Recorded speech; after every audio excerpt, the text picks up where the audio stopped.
Hello, everyone. I'm getting on to talk about relationships. And there's so many different avenues of relationships.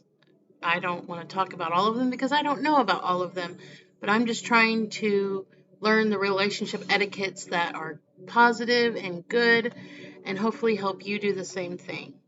Um, I found this one little fly um, image that gives you some good ideas of relationship green flags, and I will post it in here. But it starts with support your personal growth, and yes, you really want somebody who doesn't just support yours, but also they are working on themselves. And people will fool you. They will tell you they are, but they're really not. And to me, when you're working on yourself, you're not just researching, you're not just reading books, you're not just getting yourself into a relationship and learning what that you don't like. You're literally doing the work. Like you're helping heal yourself. You're reading good relationship books or inspirational books or watching videos or whatever is a good source of knowledge for relationships. That can even be a magazine, maybe. I don't know. I look into everything. So I like videos. I like books.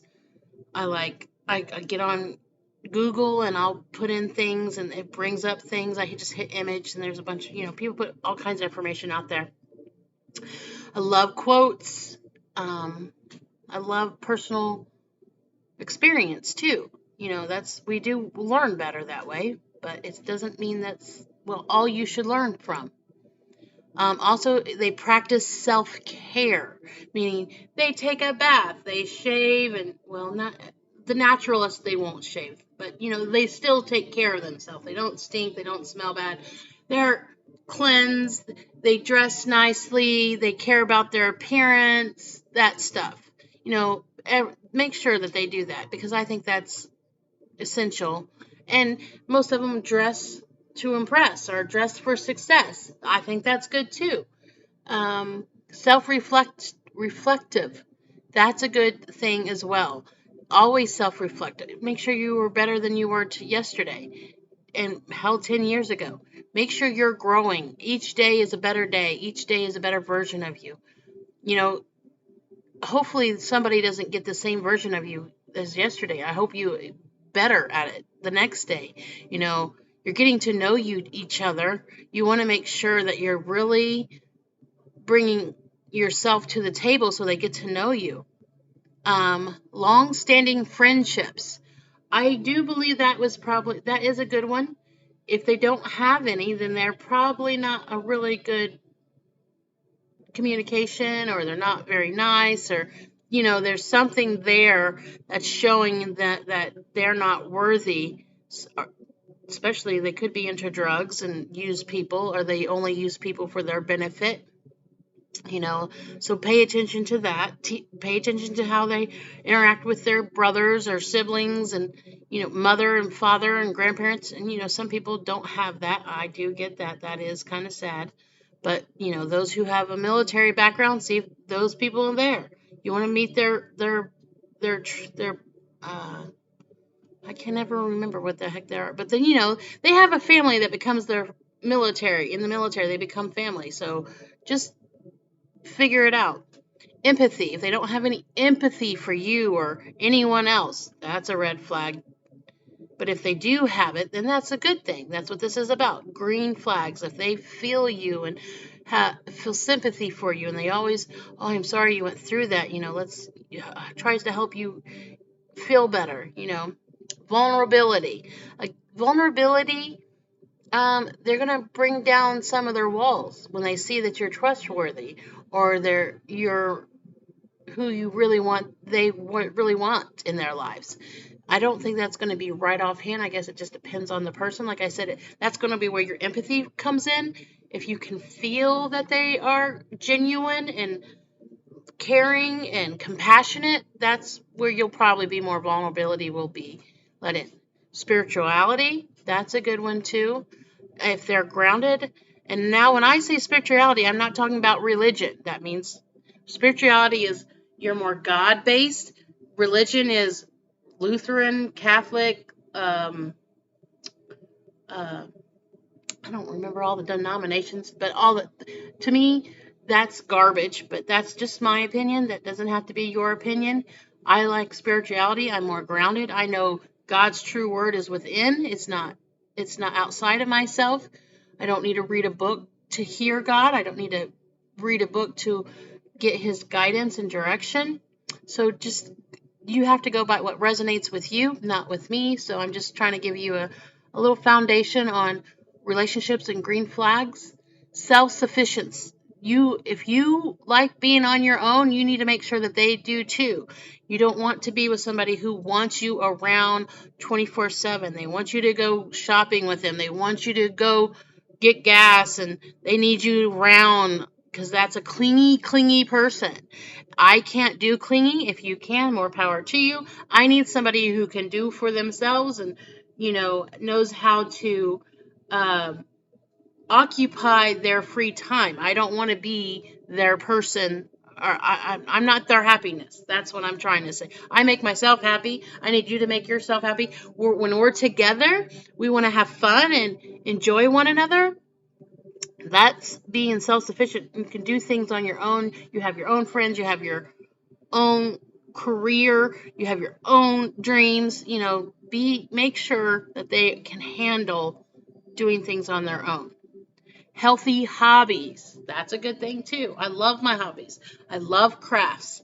I love knitting. I love wooding. I make wood plaques. I do painting. I do tie-dyeing.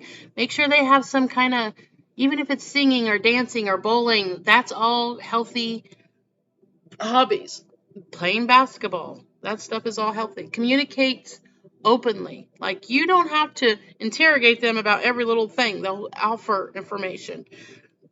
Make sure they can communicate. I think my biggest thing is I can communicate, but sometimes I don't have the right words to express my concerns or my needs or something. I don't know what it is. Since in my family, women were seen, not heard.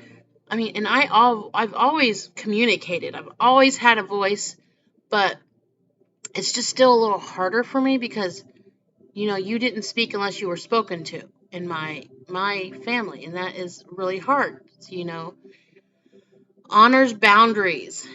Ladies, please make sure you have boundaries. That is something you need to make sure that they understand why you have boundaries, and you need to know their boundaries. If they don't have boundaries, then I don't know if I would even mess with them, because they should have boundaries as well. They should be just as broken. That means they're not really working on themselves.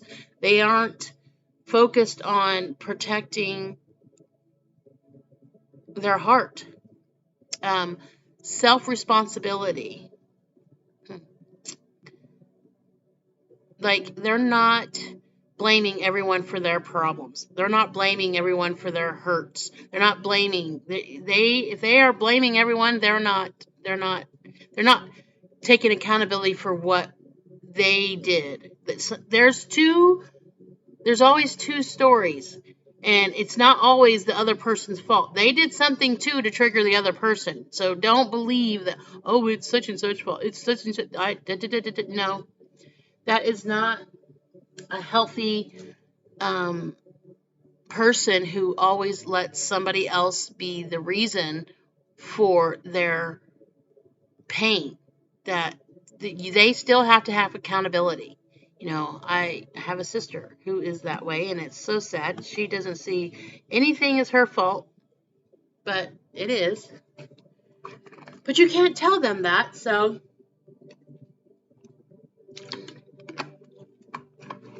But, relationship etiquettes should be,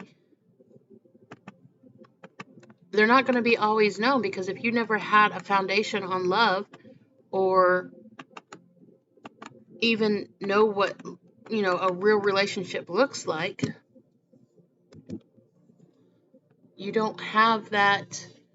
You don't know what you're looking for. Like, I don't have that. I don't have something to compare. Is this what I want, or is that how I want to be? I mean, I know I don't want somebody who drinks. I don't want somebody who gets high. I don't want somebody who does any kind of recreational drug. I don't down those people. That's more power to you. I'm more spiritual. I can handle and heal myself. I don't need a drug or anything to be a crutch. I don't smoke. I don't drink. I don't do anything. I literally meditate. I pray. I spend a lot of time with God, which is out in nature. I love being outside. I should be outside now, but I'm not. But teach people what you want. I want somebody who has manners, who has morals, who respects their neighbors, I want somebody who is more admired than feared. I want somebody who is respected than disrespects others.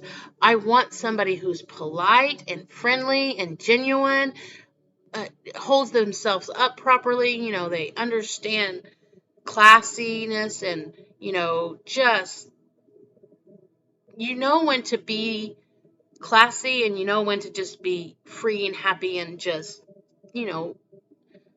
having fun. I don't know. Social, that is something I love, talking to other people. Like, I could be anywhere, the grocery store, the gas station, and I will always talk to somebody. As long as I'm in a good mood, I'm always pleasant with everyone. I want the same with my partner. I want them to be pleasant. I want them to have a good, genuine, personality. I don't want them to be fake. I want them to love themselves. I want them to truly be admired for who they really are, not for who they're pretending they are. Does that make sense? I know it's hard sometimes because so many people, you hear that fake it till you make it. I don't believe that. Don't fake it till you make it. Believe it in your mind and you're already doing it. And it's going to start happening. I want somebody to have good, positive energy. Being an empath, you want to embrace those emotions of people. And if you can't feel them, you won't know if they're genuine. And a projector can, when they go into a room and they want to set the room into a good positive thing, that's what they do. If you've ever met somebody who enters a room and everybody knows them, everybody just clicks with them, it's because they just set the mood for that. They literally love being the center of attention, or they literally love going into a atmosphere of joy and happiness and, that excitement. They want to set the mood for a good a good time, like literally. Those are the people you want to surround yourself with. But there's still those people who can do that are also negative. They're not as I don't know what I want to say there, because they just like the intention. Some of them are energy eaters. They just want that good positive energy, but they're not really good people. Does that make sense? I hope it makes sense.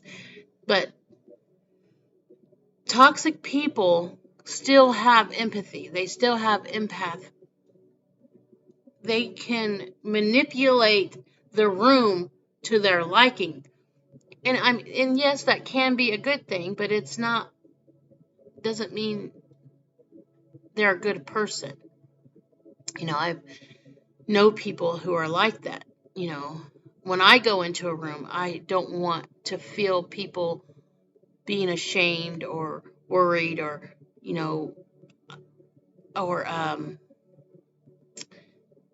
nervous, because nervous is really hard for me. So I always set the room. Hello, everybody. How are you doing?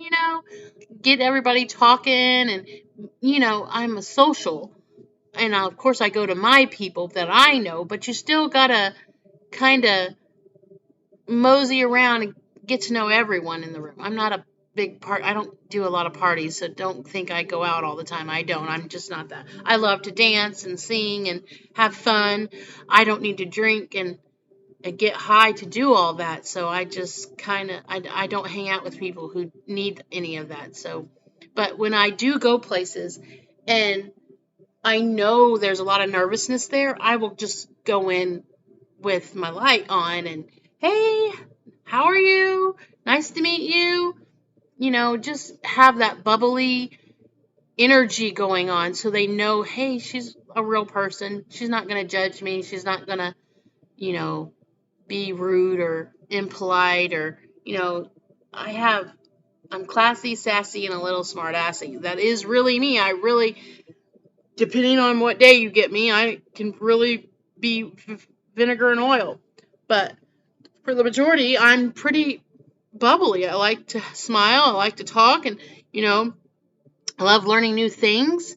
That's the type of partner I want. I want a man who can mingle and talk to anybody. He's networking. He's getting to know people because he needs this person or you want that person.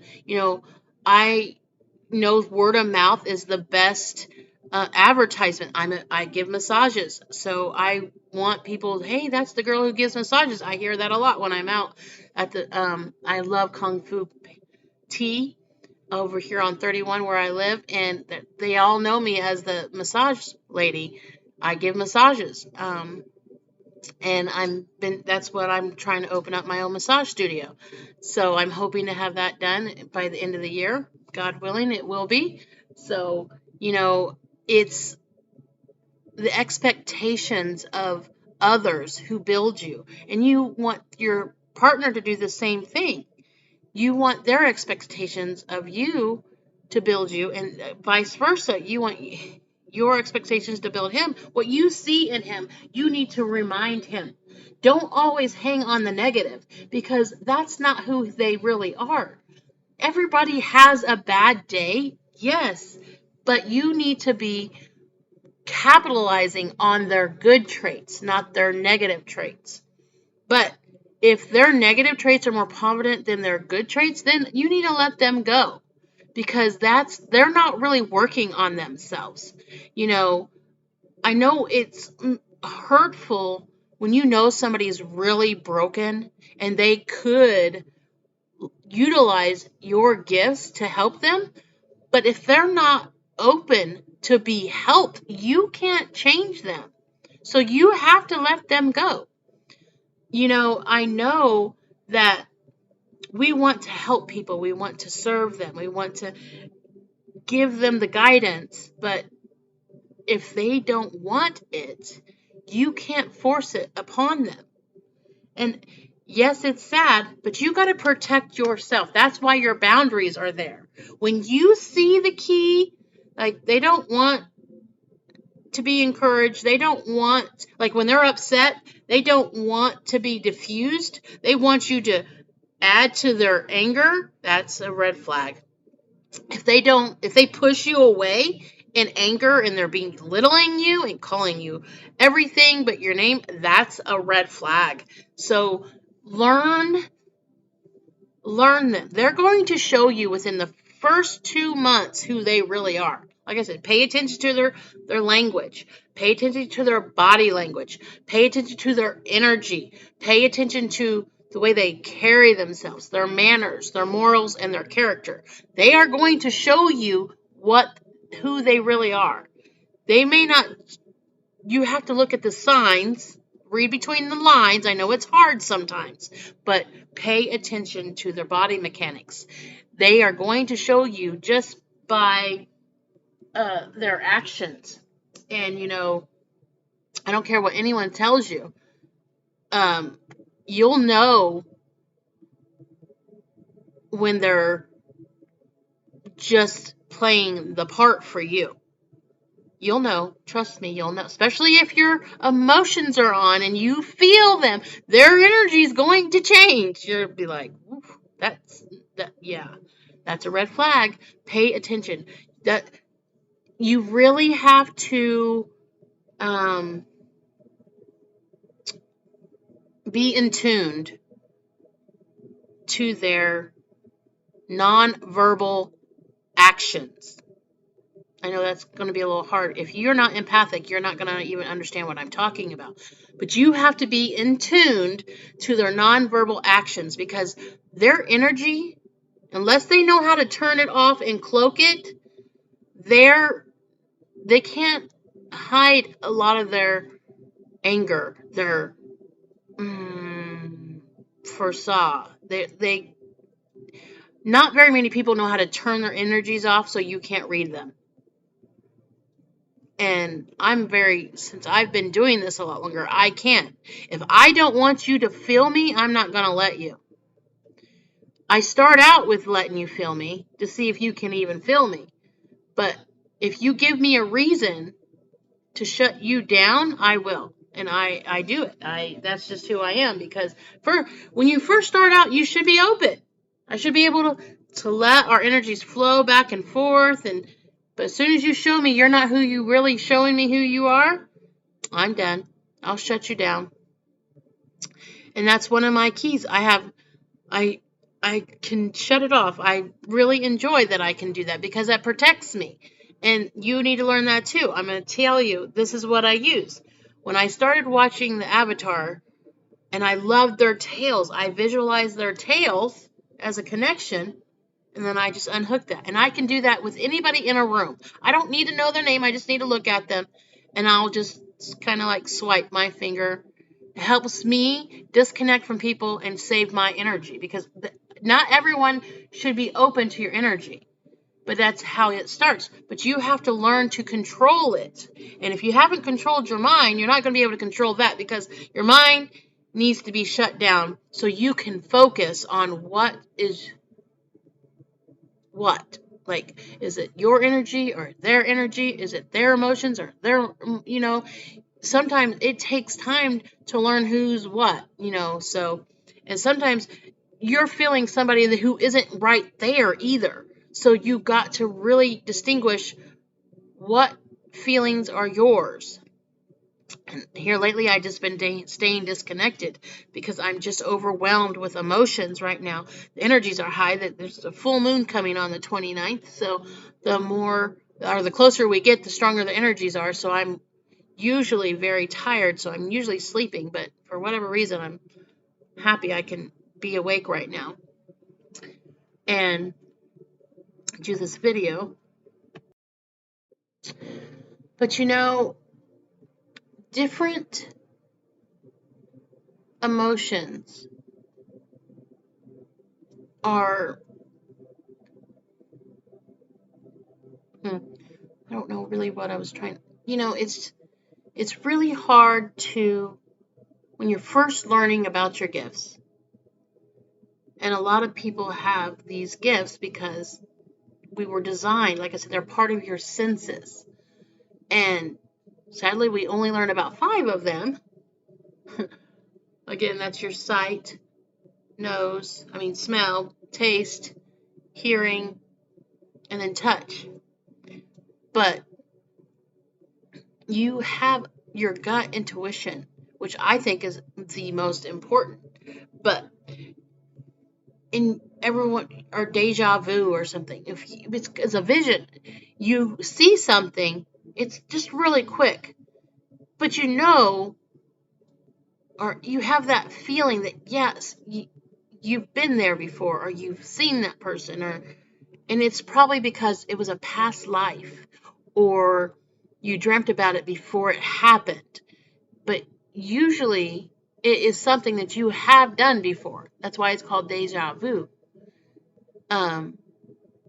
You really need to sit down with yourself and breathe deeply, and then ask yourself the question, is this person being authentic with me? And keep asking the same question over and over, and your third eye will start activating and will show you if they are authentic or if they're good for you. They'll probably show you a vision of Either they are a good person or they're not a good person. They'll show you things that they're doing. And you'll just have to trust that it's true. That's what your true abilities are for. You sit down and you meditate. Praying is for God to hear you. Meditating is for God to hear you. So you can hear God. I'm sorry, I messed that up. Praying is for God to hear you. Meditating is for you to hear God. You have to silence your mind, literally tone it down, and listen. It's about listening when you're in meditation. So you're literally just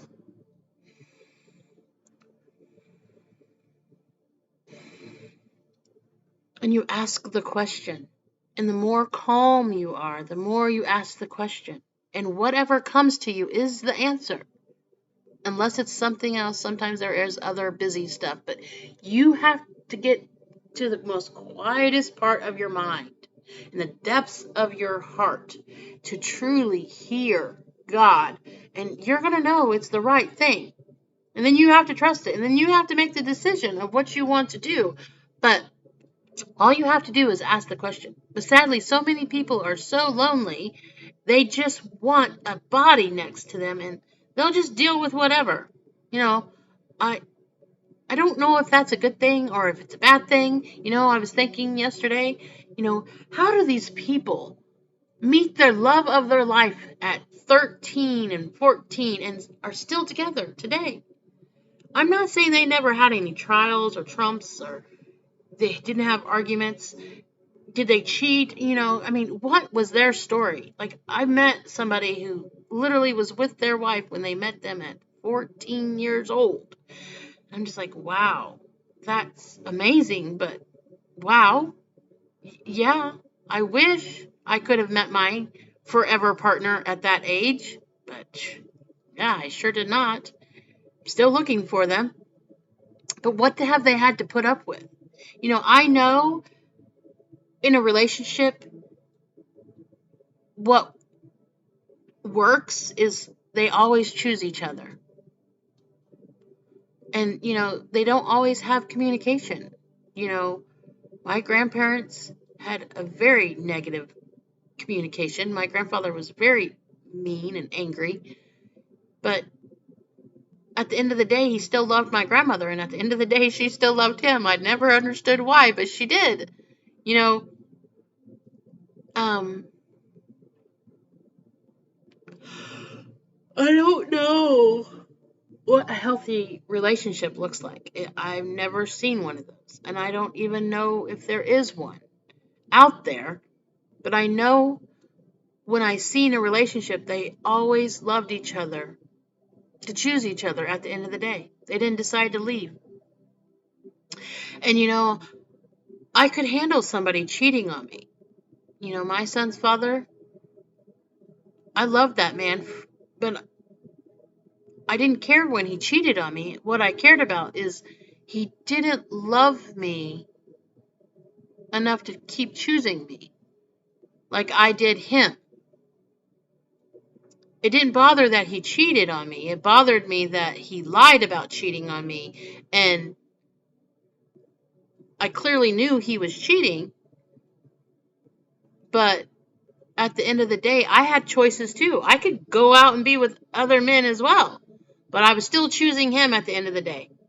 But what broke my heart is when I got in a car accident that should have killed me with our child. And he was in another state and calls and asks me, should he come home? I just got out of surgery. And he asked me if he should come home.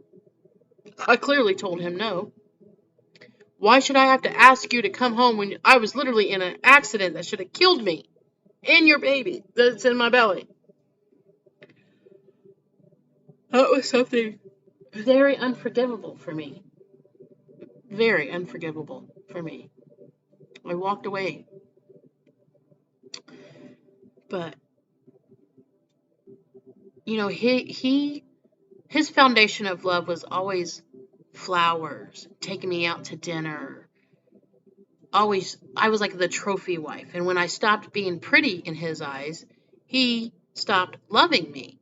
And when I got pregnant, well, of course you get fat because you're pregnant. You have a baby growing in your belly.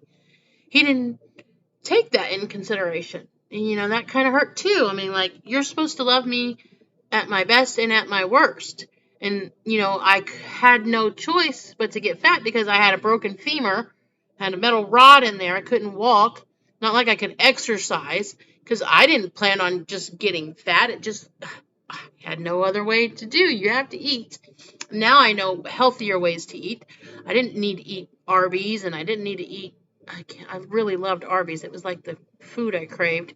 But I know now I didn't need to do that. But I didn't know that then. I did eat a lot of fruits and vegetables. But once I got the rod out and I started exercising again. But it's still, my heart was already broken. I didn't want him back.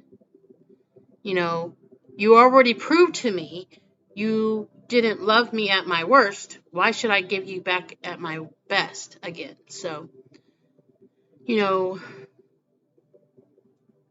I wish there was a way to absolutely know if they're the one, but at the end of the day, you're not going to know that. So, my mindset is I'm just going to love you for the moment, and God bless if it is forever, that's great.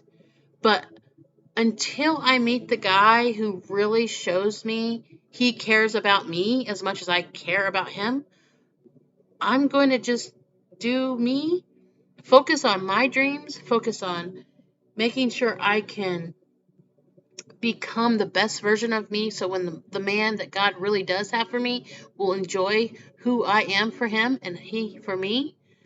That's what I'm going to do. I already know there is no perfect relationship. There is no perfect relationship. You're going to have good days. You're going to have bad days. But at the end of the day, as long as we're choosing each other and we are truly doing our best each day to show each other our love, that's what I want. That love. I want that compassion, that connection. I want that he cares about me to ask me, honey, how was your day? Maybe he'll go run the bathtub for me, or we'll go take a shower together, or we will truly just spend intimacy, unwinding from each other's days. I want that. I want that guy who wants to just lay around and cuddle, doesn't want the TV on or the busy noise in the background, and just wants to hold me and I hold him, and we really feel that magnetic connection. That's what I want. I want to know that we can get through anything together. Like, he's not responsible for my mental health and I'm not responsible for his mental health, but we care enough about each other to ask and be compassionate enough to detox from the day and listen to them. Listen to how they feel. And ask what can I do? You want me to go run you a bath? You want me to give you a massage? That's my go-to, massage, because that's who I am. Maybe you want me to put you on the table so I can massage you and work all those tightness out of you and let you release the troubles of the day. But I want that in return. I want him to do the same to me. He doesn't have to massage me just like I massage him, but rub my feet, kiss my face. I love kissing and hugging and being held. I want to feel protected. I want to feel needed. I want to feel his compassion towards me, just like I want him to feel it towards him. I don't know why it's so hard for people to learn to be compassionate, to be kind, to be loving, to be gentle. I want it so badly, and I'm not going to give up on it. I hope you don't give up on it either. But I know it's easier to just shut down and close the world off, but that's not what God wants. God wants you to be loved and feel his love. Even if you never find your partner, let God's love be enough. I mean, I'm okay with God's love. I feel it every day. I'm content with it. I'm at peace with it. I'm not going to bring anybody into my life that's going to cause drama, pain, agony, jealousy, none of that is for me. I want passionate, caring, kindness. What I do for you, you do for me. I want that relationship. I'm not going to stop until I find it. I thank you for listening to me. I hope this will give you some kind of guidance. It's not going to be all your answers, but it's hopefully a little bit of foundation of what to look for, what to really see out of that person that you're trying to let court you. Because if you can't visualize seeing then just make sure that they know something. I'll be back. Thank you for your time. I thank you for your following and appreciate your sharing. If you get any information out for this, please share. Also, like me, I love you guys. Have a great day.